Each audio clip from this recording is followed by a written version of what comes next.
कामचोर काहिल गधा। पुराने जमाने की बात है। एक ताजिर था जो शहर से दूर एक गांव में रहता था। वो तिजारत के लिए रोजाना शहर जाता और मुख्तलिफ अशिया की खरीदो फरोख्त किया करता। तिजारत करने के लिए उसके पास एक गधा था। वो गधे पर सामान लाद कर रोजाना शहर जाया करता। ताजिर अपने गधे की बहुत अच्छे तरीके से देखभाल करता, उसकी खुराक का बहुत ख्याल रखता, उसे वक्त पर चारा डालता और पानी पिलाता, क्योंकि ताजिर को पता था कि उसकी तिजारत के लिए इस गधे की बहुत जरूरत है। गधा बहुत सेहतमंद था। ताजिर बहुत सारा सामान एक साथ गधे पर लाद कर फरोख्त के लिए शहर ले जाता, लेकिन उसका गधा बहुत कामचोर और आलसी था। उसको भागना दौड़ना खाना पीना बहुत पसंद था। ओह, आज फिर शहर जाना पड़ेगा। मुझे हमेशा छुट्टियां क्यों नहीं हो जाती? मुझे छुट्टियां बहुत पसंद हैं। मेरे मालिक को तो हमेशा काम की ही पड़ी रहती है, पर मुझे फारिग रहना बहुत पसंद है। मेहनत करना तो बिल्कुल भी मुझे अच्छा नहीं लगता। ताजिर अपने गधे पर सारा सामान लाद कर शहर ले जाता और ताजिर को शहर जाने के लिए एक नदी को पार करना पड़ता था। शहर जाकर वो सारा सामान बेच देता। ताजिर को हर रोज बाजार की मांग के मुताबिक अशिया की तिजारत करनी पड़ती थी। कभी कपास तो कभी नमक, कभी सब्जियां तो कभी फल। ताजिर को पता लगा कि बाजार में नमक की मांग बहुत बढ़ गई है। ठीक है, मैं बहुत जल्दी नमक लेकर आ जाऊंगा। उसने अपने गधे पर 4 बोरियां नमक की लादी और उसको मालूम हो गया कि 4 बोरियों का वजन काफी ज्यादा है। ओहो, मेरा गधा इतना वजन नहीं उठा सकता। इसका वजन थोड़ा कम करना पड़ेगा, यही ठीक रहेगा। उसने गधे की पीठ से एक बोरी उतार दी, फिर भी गधा आगे जाने के लिए तैयार नहीं था। ताजिर को अपने गधे का तो बहुत ख्याल था, पर उसको अपने गधे का पता था कि वो बहुत कामचोर और आलसी है। उसने एक छड़ी गधे की पीठ पर मारी और उसे बाजार ले जाने की कोशिश करने लगा।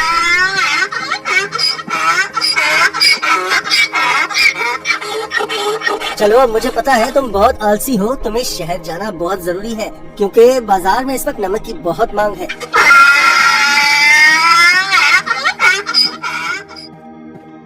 ताजिर ने सारा नमक फरोख्त कर दिया। ओहो, सच में बाजार में नमक की बहुत मांग है। ताजिर ने फिर रोज की तरह शहर में नमक फरोख्त करना शुरू कर दिया। गधे पर कभी 3 तो कभी 4 बोरियां लाद कर बाजार जाना पड़ता था, जिसकी वजह से गधा नाखुश था। पर वापसी पर गधा बिल्कुल खाली आता और बहुत खुश होता। रोज की तरह ताजिर ने फिर से 4 बोरी गधे की पीठ पर लादी और शहर की तरफ निकल पड़ा। जब वो नदी के पास पहुंचा तो उसे पानी ज्यादा नजर आया। हमें बहुत ध्यान से आहिस्ता आहिस्ता चलना होगा ताकि हम पानी में कहीं गिर न जाएं। जैसे ही उन्होंने आधी नदी पार की, अचानक गधे का पाँव एक बड़े पत्थर से लगा और गधा फिसल गया और पानी में बैठ गया। ओहो, तुमने ये क्या किया? बोरियां तो अभी भी मेरी पीठ पर हैं, लेकिन मुझे इतना वजन महसूस नहीं हो रहा। ये एक जादुई नदी है। गधा इस बात से हैरान था कि नदी में फिसलने की वजह से उन बोरियों का सारा नमक नदी में घुल गया था और बोरियों में से नमक खत्म हो चुका था। इसकी वजह से गधे को वजन महसूस नहीं हो रहा था, क्योंकि बोरियों में नमक बचा ही नहीं था, सब खत्म हो चुका था। ओहो, मेरी सारी मेहनत जाया हो गई। मैं शहर जाकर क्या करूँगा?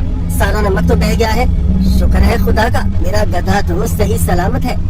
गधे को कुछ नहीं हुआ। अब शहर जाने का कोई फायदा नहीं। मुझे अब घर जाना चाहिए। वाह, कोई वजन भी नहीं और काम भी नहीं। ये तो कमाल की नदी है। फिर अगले दिन ताजिर ने 4 बोरियां गधे की पीठ पर लाद दी और शहर की तरफ निकल पड़ा।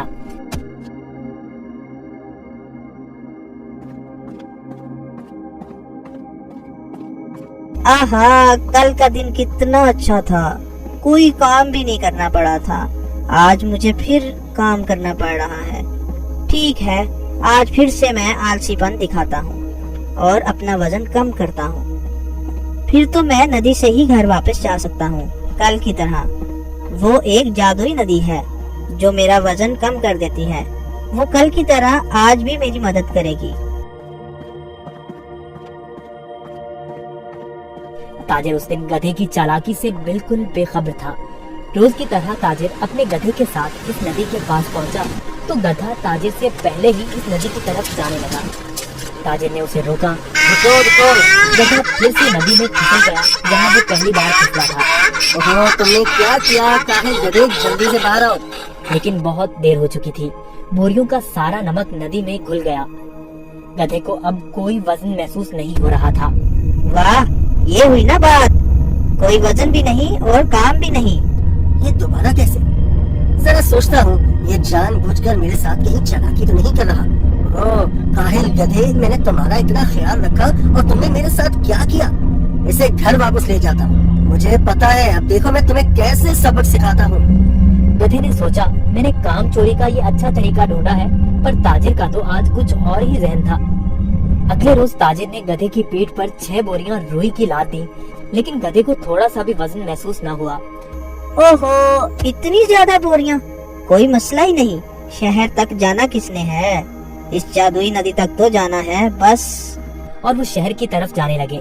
जब वो नदी के पास पहुँचे तो अचानक से गधा नदी पार करने लगा और उसी जगह पर फिसला जहाँ वो पहले फिसलता था। ताजिर बाहर खड़ा होकर ये सब मंजर देख रहा था। ओहो, ये मेरी पीठ पर इतना वजन कहाँ से आ गया?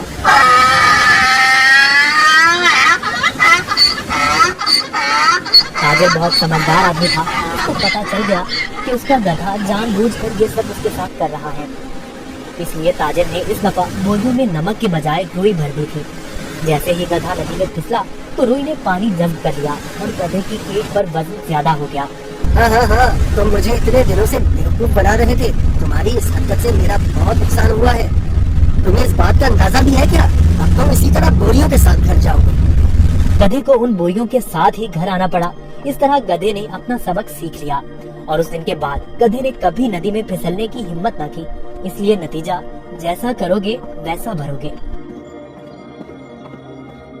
अगर आपको हमारी वीडियोस अच्छी लगी हो तो इसको लाइक करें, शेयर करें और हमारे चैनल को सब्सक्राइब करें।